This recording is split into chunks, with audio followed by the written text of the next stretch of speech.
اعوذ باللہ من الشیطان الرجیم بسم اللہ الرحمن الرحیم السلام علیکم ورحمۃ اللہ وبرکاتہ۔ فتح مکہ کے ایک روز نبی پاک صلی اللہ علیہ وآلہ وسلم ایک مکان کی دیوار کے ساتھ ٹیک لگائے اپنے کسی غلام سے گفتگو فرما رہے تھے، اور وہ مکان ایک کافرہ عورت کا تھا۔ اس نے جب نبی کریم صلی اللہ علیہ وآلہ وسلم کی آواز سنی تو بغض و حسد کی وجہ سے اپنے مکان کی کھڑکیاں بند کر لی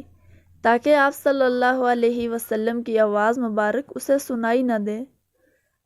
ادھر جبرائیل علیہ السلام بارگاہ رسالت صلی اللہ علیہ وسلم میں حاضر ہوئے اور عرض کیا،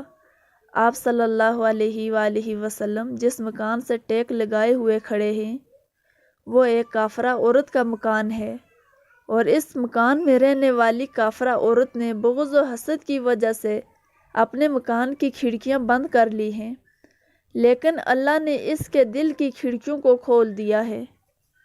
حضرت جبرائیل علیہ السلام کا یہ کہنا تھا کہ اس عورت کی اندر اندر بیٹھے دل کی دنیا ہی بدل گئی، اور وہ بے قرار ہو کر باہر نکلی اور حضور پاک صلی اللہ علیہ وآلہ وسلم کے قدموں میں گری اور مسلمان ہو گئی۔ ایک غریب دیہاتی بارگاہ رسالت صلی اللہ علیہ وآلہ وسلم میں انگوروں سے بھری ہوئی ایک رکابی کا تحفہ پیش کرنے کے لیے حاضر ہوا۔ کملی والے آقا نے رکابی لی اور انگور کھانے شروع کیے۔ پہلا دانہ تناول فرمایا اور مسکرائے، دوسرا دانہ کھایا تو پھر مسکرائے۔ وہ بیچارہ دیہاتی آپ صلی اللہ علیہ وآلہ وسلم کو مسکراتا ہوا دیکھا تو خوشی سے نہال ہو گیا۔ صحابہ سارے منتظر خلاف عادت جو کام ہو رہا ہے کہ ہدیہ آیا ہے اور انہیں حصہ نہیں مل رہا،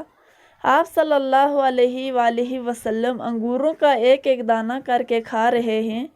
اور مسکراتے جا رہے ہیں۔ میرے ماں باپ آپ پر فدا ہوں۔ آپ صلی اللہ علیہ وسلم نے انگوروں سے بھری رکابی ختم کر دی، اور آج سارے صحابہ پریشان لیکن غریب دیہاتی کی عید ہو گئی تھی۔ خوشی سے دیوانہ خالی رکابی لیے واپس چلا گیا، صحابہ نہ رہ سکے۔ ایک نے پوچھا، یا رسول اللہ صلی اللہ علیہ وسلم، آج آپ نے ہمیں شامل ہی نہیں کیا۔ سرکار مسکرائے اور فرمایا،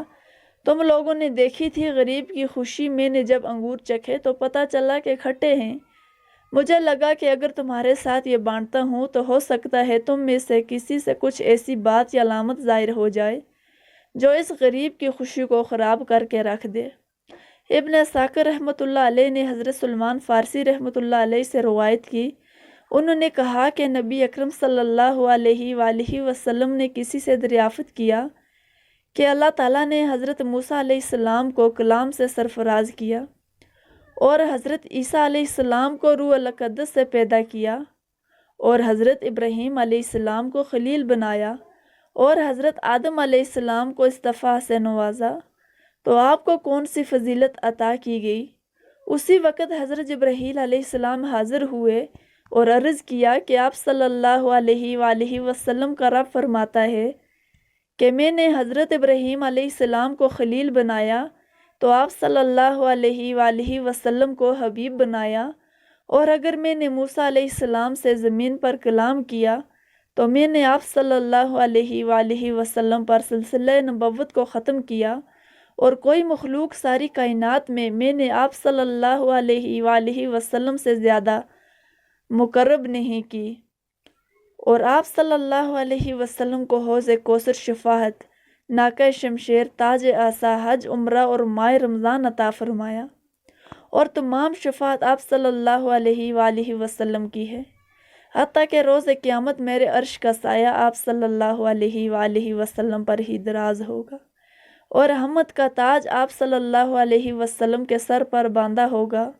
اور آپ صلی اللہ علیہ وآلہ وسلم کے نام میں نے اپنے ساتھ ملایا تو جس جگہ میرا ذکر کیا جائے گا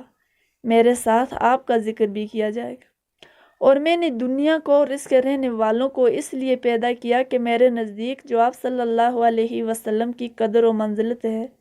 سب اس کو پہچانے، اور اگر آپ صلی اللہ علیہ وسلم نہ ہوتے تو میں دنیا کو پیدا نہ فرماتا۔ تو محترم ناظرین، امید کرتی ہوں کہ ہماری آج کی ویڈیو اگر پسند آئی ہوگی، اگر ویڈیو پسند آئی ہے تو ویڈیو کو لائک کریں اور چینل کو سبسکرائب کریں۔